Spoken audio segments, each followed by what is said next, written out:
What is going on, everybody? I hope you are doing good. I am Boxman. It is Friday night. I know I usually don't go on Friday nights. Hold on one sec. That is way too loud. I apologize for that. I know I usually go on Fridays, but had a lot to do with the kiddos yesterday. I didn't get back here until way late, and I was way too tired to do a show, and I didn't want to keep everybody. But I am here tonight because I wanted to get this movie done. Doing sort of a rarity. I don't usually do horror. Um, those of you who've listened to this show know I'm not a big fan of the horror genre, but this movie in particular is really so well. It's more than a horror movie. It's definitely got some horror themes to it, but it's a psychological thriller. It's it's so much more than just a simple horror movie. There's a lot to this movie, and I really wanted to do this one. I've been waiting a little while, and I know I've kind of gotten to the obscure 80s movies, but I wanted to do something a little more current for you guys. So, talking about the movie Get Out from 2017. And I really, really, I got to admit, I really only watched this movie about a year ago, and I was blown away at what I saw. Uh, Amazing film directed by Jordan Peele. Um, there he is right there. There's Mr. Jordan Peele. Let me put me up here a little bit. There's Jordan Peele right there. Obviously, and yeah, I'm getting right into it, folks. I'm not fucking around. There's a lot to dig into in this movie, I'll be honest with you. Jordan Peele, mostly known, obviously, for being a comedian. Key and Peele, Mad TV. But this was his directorial debut. And not only director, he directed it, he wrote it, he produced it. He did pretty much everything on this movie, even, except star in it. But very, very, very good movie. And what I'm going to do tonight is I'm going to get into four actors. Then I'm going to get into the movie. Actually, I'm going to get into a scene, then four actors, then get into the movie, and we'll meet the rest of the actors as we come to them. So I think it'll pace well that way. But this is a really good movie. It's about an hour and 44-minute movie. If you're looking to stream this movie, there's a few places to stream it: HBO Max, YouTube, Hulu, Roku, Sling, Amazon Prime, Apple. You can rent it, and Fandango. You can rent it. Google. You can rent it. So this movie is available to be watched by streaming. And if you, for some reason, have not watched this movie, Get Out from 2017, it is highly worth a watch. This is a masterpiece of production, of writing.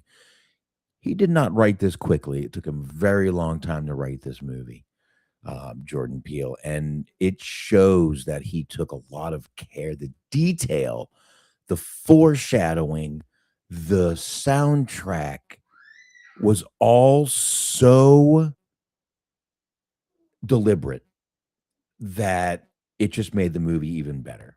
Every little detail and thing about it just kept this movie flowing and flowing and flowing. And I do have one scene to play for you guys tonight. But yeah, this was, again, Jordan Peele, known for so many things. He's made more movies after transitioning from kind of the comedy into the horror and drama kind of genres. This movie, Get Out, Us, Nope.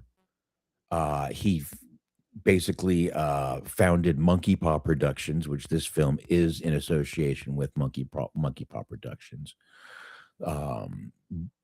They were also involved with like the 2021 Candyman, Black Klansman, stuff like that.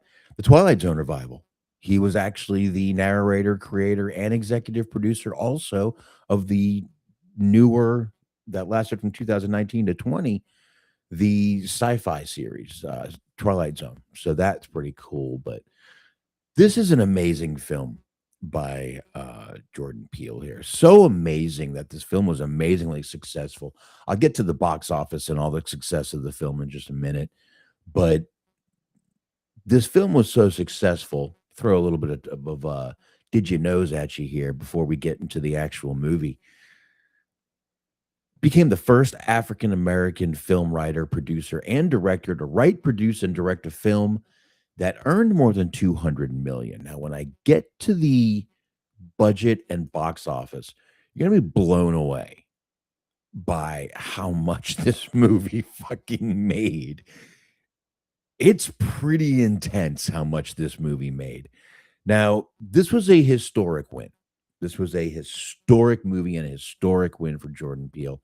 He became the first African American screenwriter, excuse me, to win the Academy Award for Best Original Screenplay for this film. He said after winning the Oscar that he originally wrote more than 200 drafts of the film before coming up with what we finally saw in the final production. Now, remember, I just said that he didn't just write this film quickly. He did not take his time. He definitely put some thinking, thought, and when I say everything in this film was deliberate, that's where you obviously know he took a lot of time to write this right here. This was only believe it or not, Jordan Peele was only the fourth black writer to be nominated for an Oscar for Best Original Screenplay. The previous nominees were Susan DePass for Lady Sings the Blues, Spike Lee for Do the Right Thing, John Singleton for Boys in the Hood, and Jordan Peele, who actually won. So this is also the sixth horror film to be nominated for the Academy Award for Best Picture after The Exorcist, Jaws, Silence of the Lambs, The Sixth Sense, and Black Swan. Only Silence of the Lambs has won that that Academy Award. So, but a funny thing, let's get to a little bit of a funny thing. Jordan Peele, according to the cast, Jordan Peele would direct the film while doing impersonations of Tracy Morgan, Forrest Whitaker, and Barack Obama. So you're sitting there, you're trying to do this film, and you've got this guy doing impressions. Unbelievable. Now,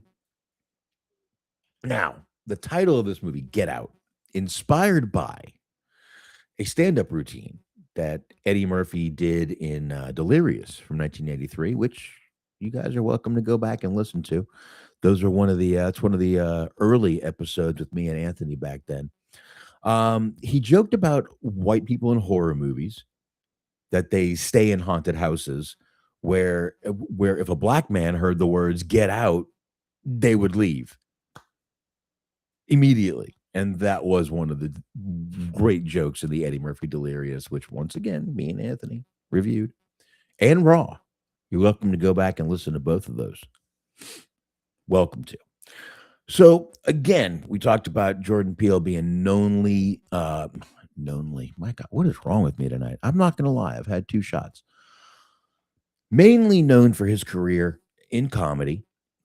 Key and Peele, I have to admit, I haven't ever watched the whole show, but I've seen a lot of clips, and it's hilarious, the clips I see. Absolutely hilarious, the clips that I see. Packers fan, I didn't even put those 2 together, that today is Juneteenth, and I put this film I didn't even put that together. I really just think this is a badass film. to be honest with you. This was accidental. I hope I'm not offending anyone by doing this film tonight. This was not purposely done. Wow. I hope this is boy, I really should have had some second thoughts on this film. But anyway, thank you, Packers fan, for making me feel obviously not good about doing this film now, but it is still an incredible film. Obviously, an Oscar-winning film, so worth talking about. Um, this was a good turn for him because, and when asked when he was why he decided to make the turn to horror, he said it's his favorite genre, and he said he wanted to start making a horror thriller and just wondering what it would look like. And eventually he just put this together and this is what we got. So he just did it on a whim. Now, I told you you guys were going to be amazed when I mentioned the box office on this. Not just the box office, but the budget. So this film was filmed in just 23 days.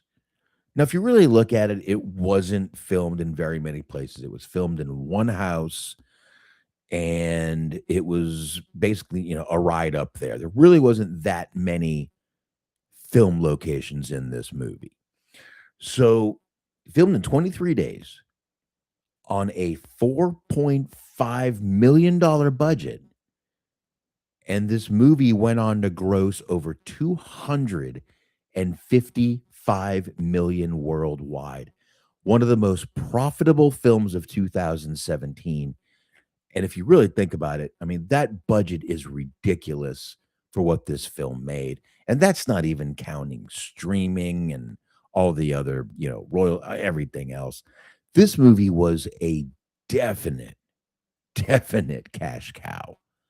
So, Jordan Peele made, I mean, everything he did with this movie, writing, directing, producing, he made out like a bandit on this movie.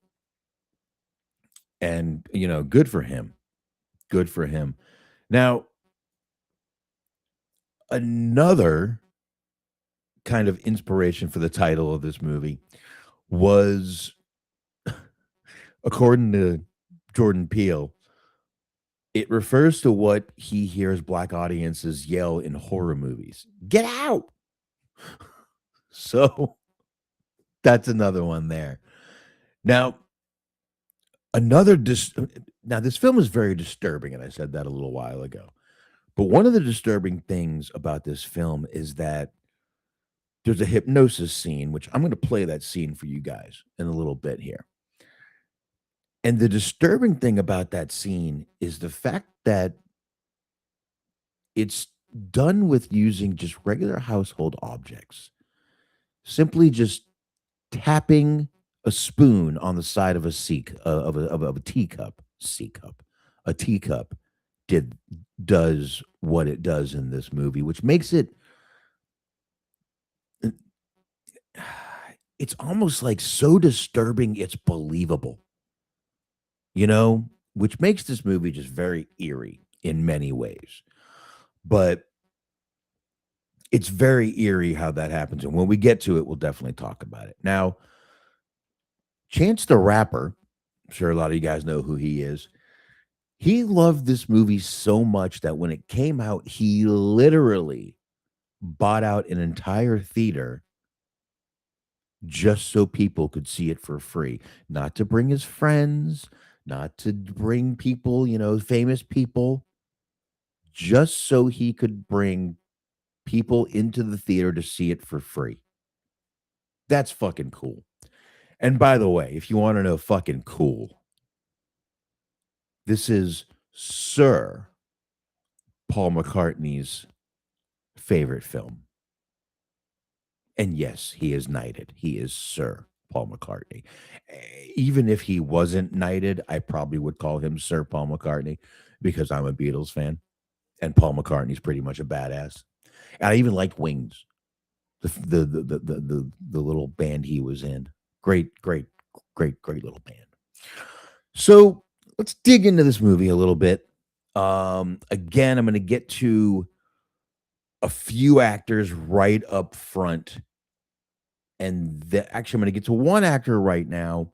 Then we'll get to a couple more or three more, and then we'll get to the rest as we go through the movie. Now, this is about an hour and 44-minute movie, but this is another one of those movies that moves very quickly. It's paced so well. By the time you really get to the intense parts of the movie, it's almost over and you're like, "Wait, where did that go? What happened here?" So, it's a very, very quick watch in that way. You're not dragging, you're not sitting there looking at your phone trying to figure out if you need to do something else. You're definitely not. It's definitely one of those movies that once you're into, it sucks you in. It catches your attention, and it's a great, great feeling when that happens. So, this movie opens before the credits. We get an opening scene, and the first person we see walking down a road is Lakeith Stanfield. Now, Lakeith Stanfield may look a little familiar to you guys. Um, wow, I did something here on my things here. Give me 1 second, guys. Let me just pull something up here that I obviously did not do. Okay, let me pull him up real quick. Now, Lakeith Stanfield is known for a few things. He's an actor, musician, very versatile actor, by the way. Was in Judas and the Black Messiah, was in Atlanta, that lasted from 2016 to 2022. He was Darius Epps um, in that. And I didn't see that, but that was Danny Glover's son, or Childish Gambino. It was his FX series. Sorry to Bother You, I Love Your Brothers, both movies, Breakout. Um, but he really made his he made his breakout um kind of thing in Short Term 12 in 2013. Went on to do Uncut Gems, Book of Clarence, a few movies like that. Definitely had been in a few things. And he was in this like suburb, affluent neighborhood, if you will. But he was in the suburbs and he was walking, trying to find someone's house, kind of talking to himself throughout this whole thing. And he sees a car pull up. It's actually a white Porsche 944. Don't worry about it. But the one great thing about this scene is again the song playing. It's called Run Rabbit Run. And it's kind of a foreshadowing and it's really great. But if you're it's actually it's it's a great song because it's not only in the beginning of the movie, but we hear it again in the ending of the movie. So it's kind of like a bookend of the movie, the song that's playing right in the beginning before the credits and at the end of the movie before the movie ends.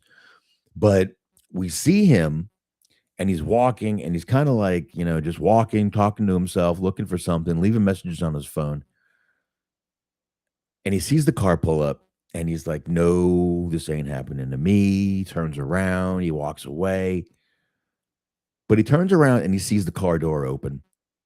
And before you know it, he's in a chokehold and we go to credits. So we do see he is being kidnapped. Now, in the movie, he is playing a character named Andre Logan King. So this is the first person we see in this movie and the first kidnapping. So we move from there and we go directly to the credits. Now, here we go. We go, give me a second. Once again, I messed this up a little bit. We go, and another person we meet right in the beginning of the movie, he's packing to get out of town for a little while, is Daniel Kaluuya. Kaluuya, sorry. Plays Chris Washington. He's got the lead role in the movie. Now, let me get a picture of him up here for you guys. Give me a second. Um, I use this picture for a reason. He's got the tear dropping out of one eye, his right eye on this one. Now, I'll get into his known fors in just a minute, but he was given this lead role literally on the spot. He nailed the audition, nailed it.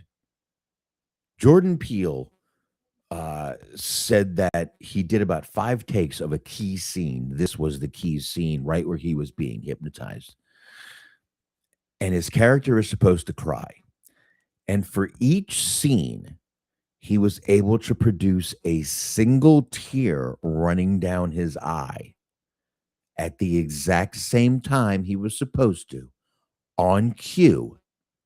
So they hired him on cue immediately. You got the role, forget it. So he was immediately given the role. Now he is a British actor. Let's not forget. I didn't mention that, but Daniel is a British actor. He was in a TV series called Psychoville, which kind of gave a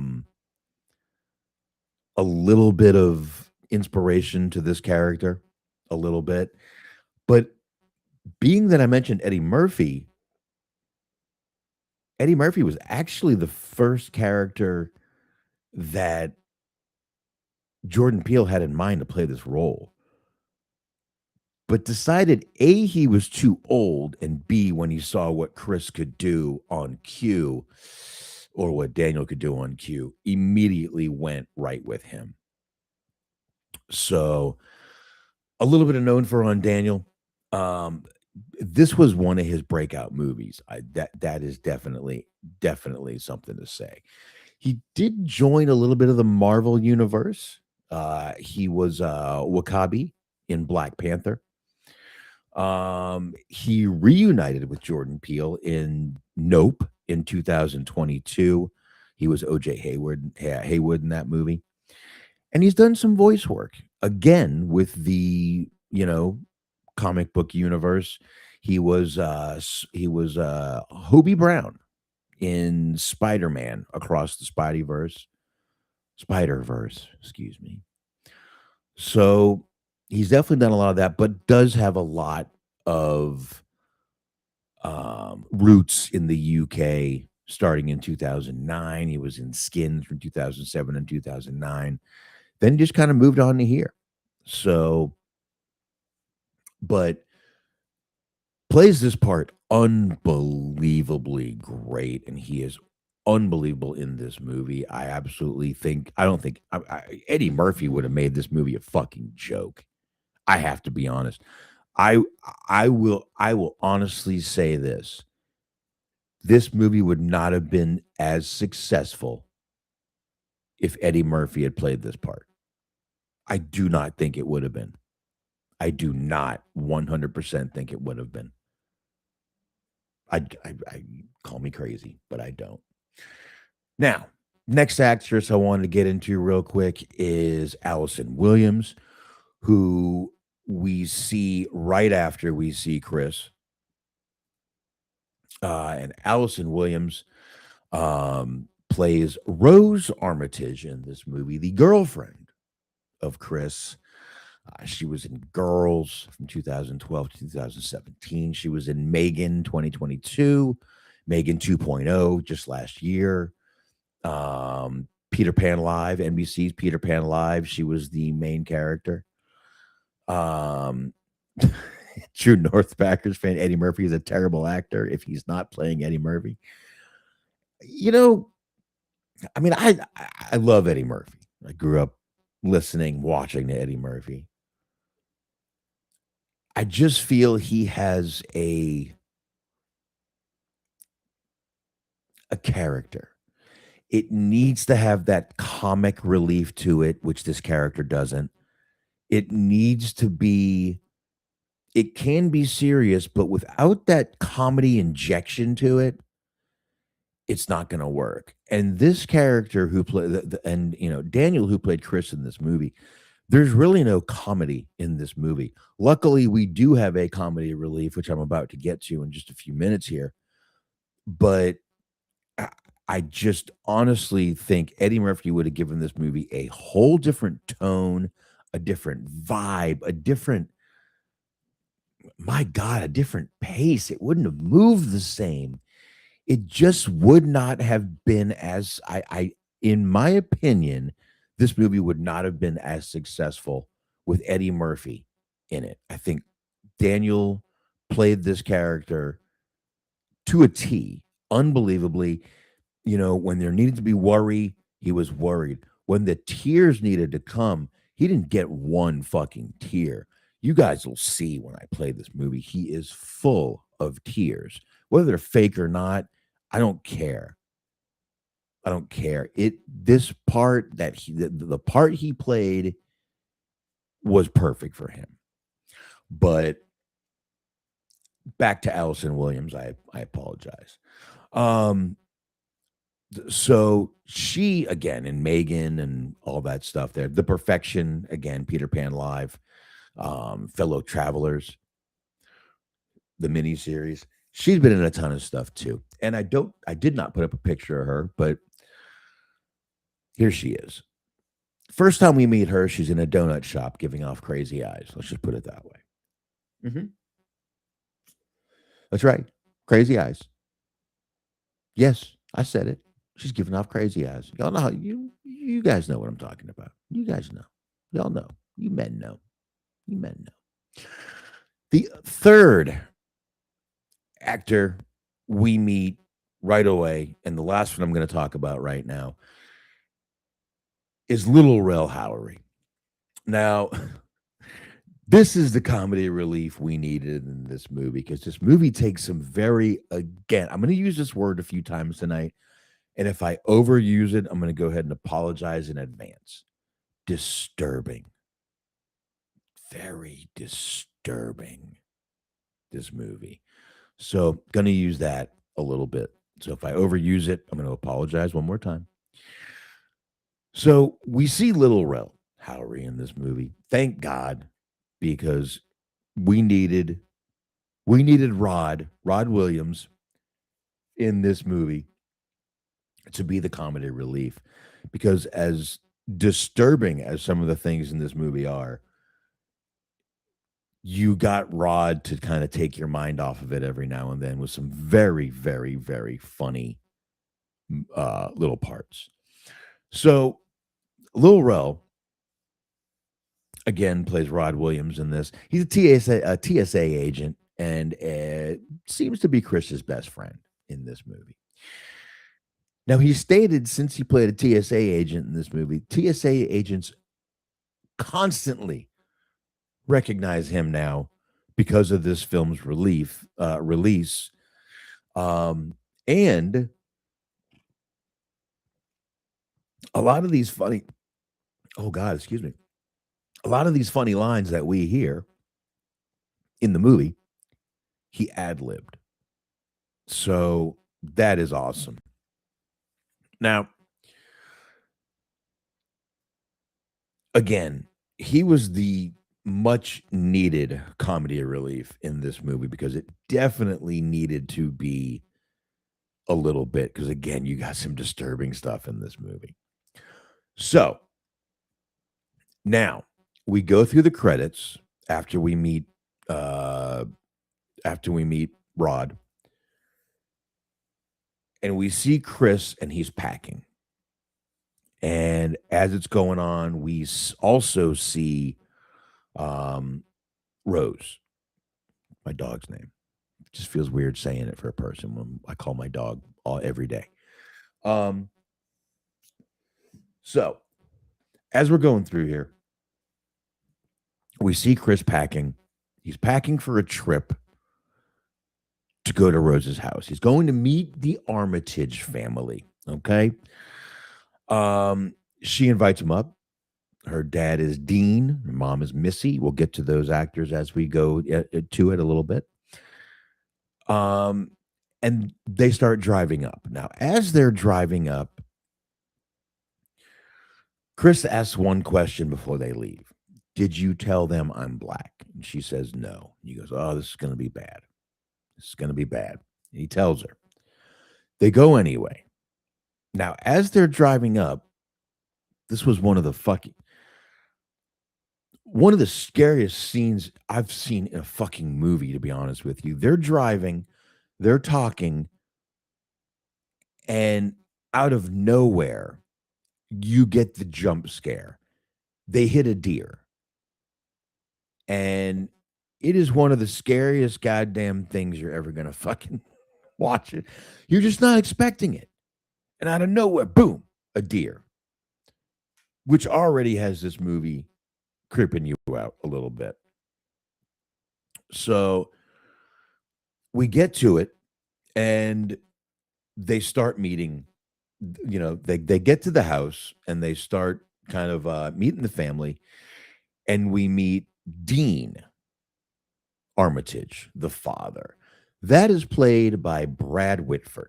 Now, Bradley Whitford might look familiar to you guys. You've seen him in many, many movies.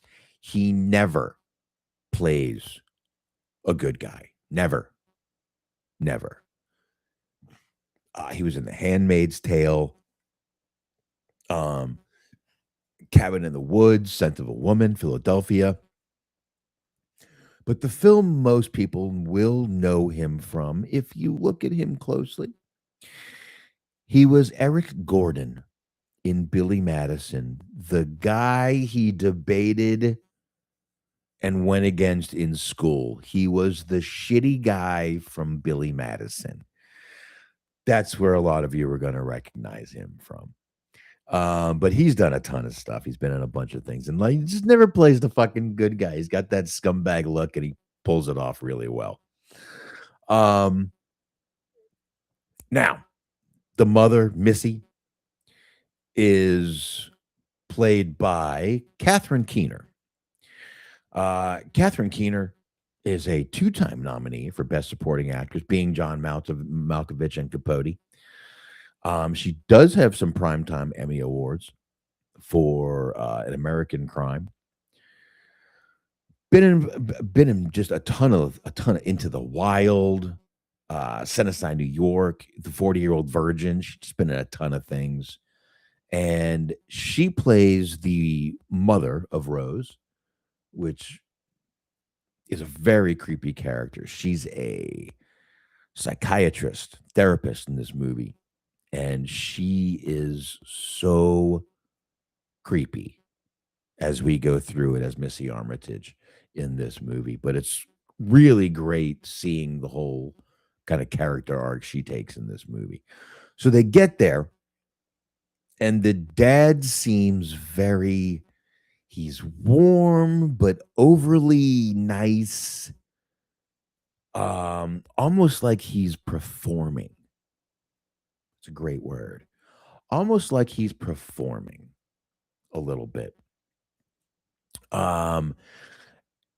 Keeps calling him my man and this and that, and just and you hear Obama's name a ton in this movie. Oh, I would have voted for Obama the third term if I could have. Now, quick picture of Catherine Kenner for those on YouTube. Keener, excuse me. This is her right there. The mother, a very, very, I'm using the word again, disturbing character in this movie. Not as much as the brother, which we're about to get into, but pretty close. We don't actually meet the brother yet, but we will talk about him. Actually, you know what? Let's just go ahead and get into the brother, played by Caleb Landry Jones. Here's the brother right here. Jeremy. This guy played the creepiest character I've ever fucking seen and played it to a T. He was great. Great. This was one of his breakout roles. Um, he was in X-Men First Class. He's he actually won Best Actor at Cannes Film Festival for Nitram. Oh, Nitran, excuse me. But he has done a lot of things, and even has a music career. Um, Kind of plays some experimental psychedelic kind of rock, going off crazy with it, but that's about it for him. So they get there and they meet these characters. Again, the brother is a creepy, creepy character, probably the creepiest out of all three of them. And once they get there, they also meet the groundskeepers. Okay. Now, hold on. I'm just kind of getting rid of some stuff here so I can kind of make this a little better for you. Now, the groundskeepers are two people. You have Walter and Georgina. Walter is Marcus Henderson. Honestly, has not done a ton of stuff. He was Big Sid in Django Unchained. He was the bassist in Whiplash, things like that. Few things in television. He was on Tacoma FD. He was Granfield Smith, Granny Smith. And this is him right here. For those on YouTube, got a picture of him real quick for you right there. And he was in this movie briefly and played one of the groundskeepers. Now, we do learn the groundskeepers weren't actually the groundskeepers. We'll get to that a little later in the movie. The other groundskeeper is played by um, Betty Gabriel, and she plays Georgina in this movie. Now, Betty Gabriel might look familiar to you guys. She was in the Purge election year, Tom Clancy's Jack Ryan, It Lives Inside, Clickbait. Been in tons of movies. For some reason, has a little thing with sci-fi. She has a very versatile sci-fi career. But a graduate of Juilliard, so a very, very well-trained student. But she plays the other groundskeeper in this movie, who we also find out is not really a groundskeeper. But we'll talk about that as we get to it. So, but Chris notices these two, and literally, as Dean Armitage is walking, Chris around, he starts talking about how bad he feels, but they were a part of the family before when his mother was sick and he didn't want to get rid of him, so he kept him around. Kind of a creepy part in the movie, but worked out. I guess. Just getting rid of some stuff here. We only got a couple of actors left that we're going to even have. We actually only have one actor left that we have to talk about. And we will get to him soon. I'm just getting rid of stuff, so I got a clean slate here. So he does notice a few odd things about the groundskeepers, but doesn't notice them until that first night when he's there. There is an incredible creepy scene which actually became a challenge where now he's a smoker. She tells him, "You can't smoke. My dad will see it as a weakness." So he's not smoking. He sneaks out of the house at night for a cigarette. Okay. And he's out there, and the groundskeeper, the guy, Marcus Henderson, goes out, and he's out there and he sees him, and he just, as he's trying to smoke a cigarette, runs towards him at full speed and last second turns. Just scares the shit out of Chris. So their behavior is odd. odd. Chris tries to talk to Walter, and all of his references are extremely ancient. He uses very older language. It just doesn't seem right to him. Something is off about the way these two speak. So then there's a party at the house, and this it's a few pivotal points in this movie. I've talked about a couple already, with him going to the house, meeting the groundskeepers. This is another one. This is a party that they have at the house, kind of a family reunion ish thing, but it's a garden party. And Chris meets Jim Hudson. Now, Jim Hudson is played by Stephen Root. Now, if you don't know Stephen Root, I don't even know what to tell you. Stephen Root has been in so many movies, television shows. He was Milton in The Office Space. He was Jimmy James on News Radio. He was Gordon Pibb in Dodgeball. He was in, I mean, my God, he was in 2 episodes of Night Court. This guy has been acting and been around forever. And I respect the shit out of this fucking guy. I just feel that he is such an incredible character actor. He's actually on my list to dedicate a show to eventually. So eventually I will dedicate a full show to Stephen Root. But he's Jim Hudson in the movie, a blind art dealer. Yes, that's what I just said. But there's a lot of social discomfort at this party. They're asking him very strange questions about being an African American. And he obviously realizes that something is going on, but he can't put his finger on it. But in an interview with Daniel, who plays Chris, he basically said that party scene was just like, oh, I've been in that party. I've been to this party and I know what it feels like.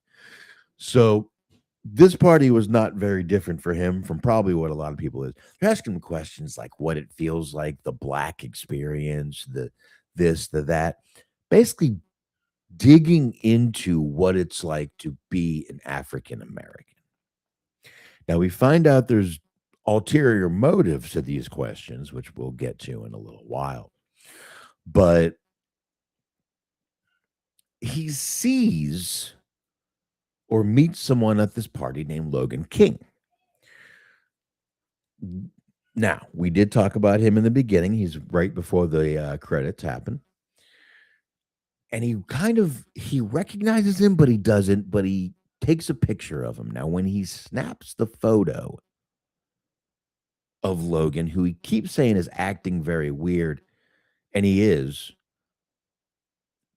but the flash goes off, and Logan starts bleeding by the nose and screaming, "Get out" at him, and attacks Chris. And it's a great scene. It's just very intense and very, very, very disturbing. Again, that word. I apologize. But it's a great scene. Now, as we're going through, he decides to send that picture to Rod. He said, I think I found someone. I know him, but I don't know him. So the party starts ending. Chris is a little freaked out. Logan's all right. He's sorted out because Missy, again, the mother, ends up hypnotizing Chris. Now, he didn't want this to happen, but what she gets him in there in the room, and she basically starts asking him simple questions about his mother, which gets him to start opening up, which gets him to start loosening up, which in turn lets him be hypnotized. Now, I could describe the scene, but I'm going to go ahead and play it for you guys because that's better. So, 58 seconds. Here we go. You should have Missy take care of that for you. How? Hypnosis. Bullshit. I smoke cigarettes for 300 once. The sight of a cigarette makes me want to vomit. You want to know how it works? Now you're feeling very sleepy. You hear it? Find it. Tell me when you found it. Found it. Where was your mom? She was coming home. She wasn't home. Nothing. I just sat there. You didn't call anyone? No. Why not? You're so scared. You think it was your fault. Now, sink into the floor. Wait. Sink.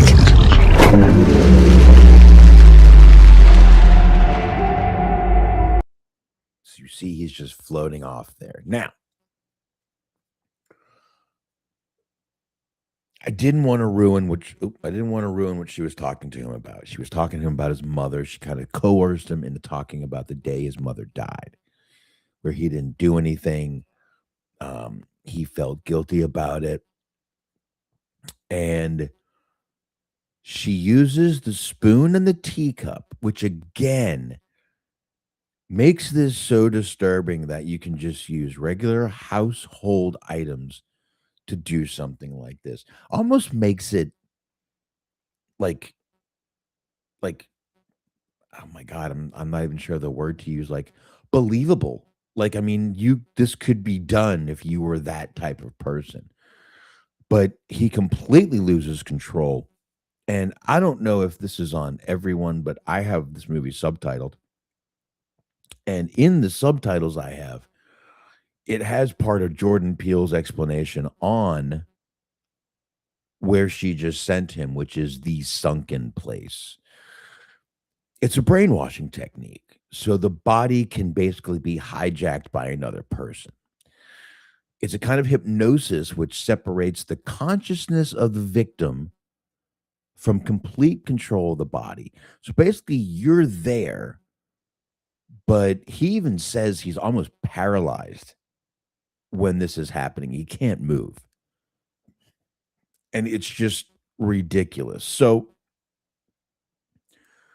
he wakes up, and it's almost as nothing happened. He's in the bedroom, and he starts talking to Rose. And she basically starts telling him, okay, you know what? We're going to leave. We're going to go. We're going to leave. So they go. They start trying to leave, but this is where Chris gets screwed. He's asking her where the keys are, She can't find the keys. And he realizes Rose is in on this whole thing. And basically, he was right the whole time. Rod was right the whole fucking time. And he's learning. There's a video basically playing, and it tells him what's going on. Basically, he's watching on an old school television, a big block TV. And he's watching a video about what they're going to do. Basically, what they're going to do is switch the brain of Stephen Root. Now, what I didn't tell you guys about was the auction scene, the silent bingo auction scene, where literally they auctioned off Chris's body to Stephen Root, the highest bidder, which again is why these people were asking him questions. They were trying to see if they could become faster, stronger, smarter. I just had a lot of stuff to do with my kids last night, Dirk. I swear. I had no intention ill intentions of why I did this movie tonight. I swear, y'all dig into stuff. Fucking racists. Anyway, this all happens.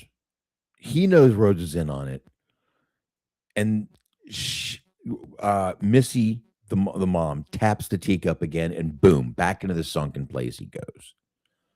He wakes up. Yes, Packers fan. Actually, next week I'm going to do Tu Wong Fu. See what you like about that.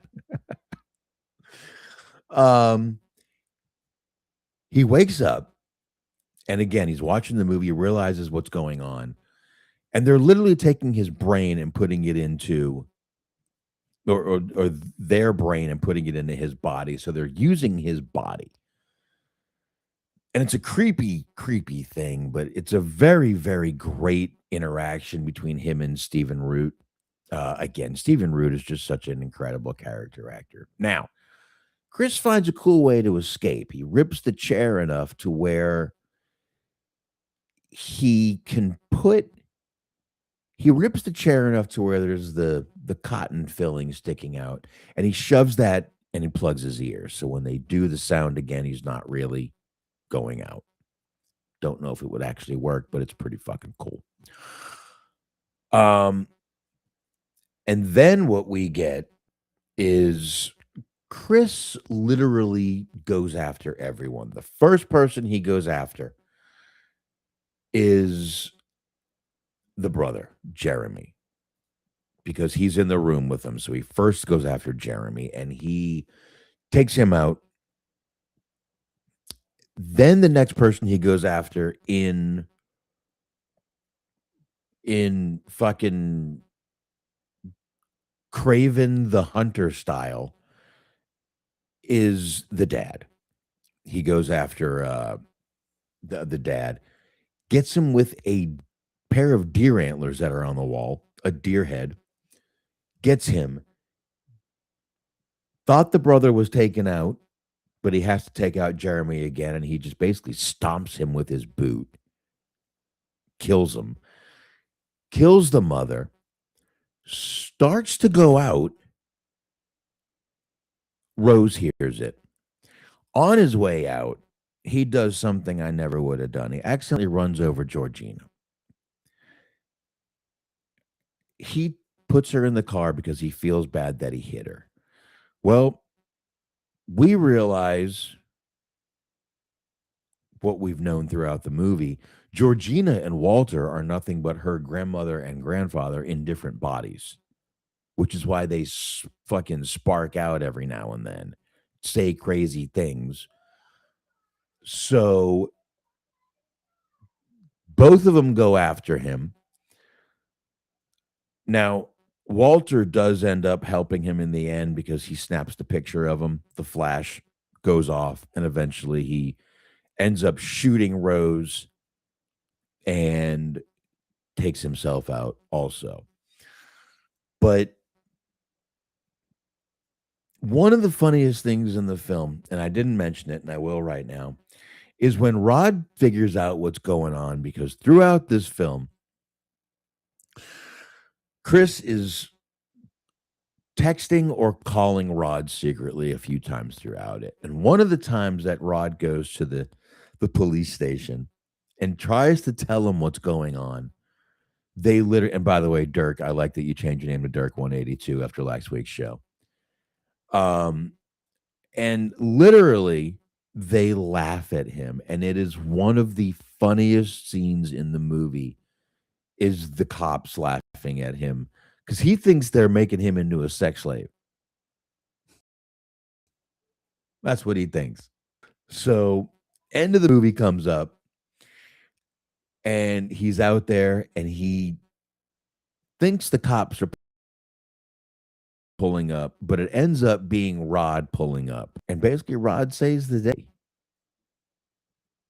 And that's it. And I'm not going to, again, I leave parts of this movie out purposely. I don't want to spoil every little moment of the movie. I want y'all to still have parts of the movie that you watch and go, oh shit, he didn't mention that. I want y'all to still have a few of those. This movie is good because it's not there's a couple of jump scare parts, but it's not a jump scare type horror. It is a psychologically fucked up thriller movie. And that's what makes it great. And it's well made, it's incredibly well produced, and the dialogue is great. There's nothing in this movie that you can't say is just really good. I really can't see how anybody would not like this movie. Me, not even being a fan of the genre of horror, loves this movie. I watched this movie more than I should. I promise you that.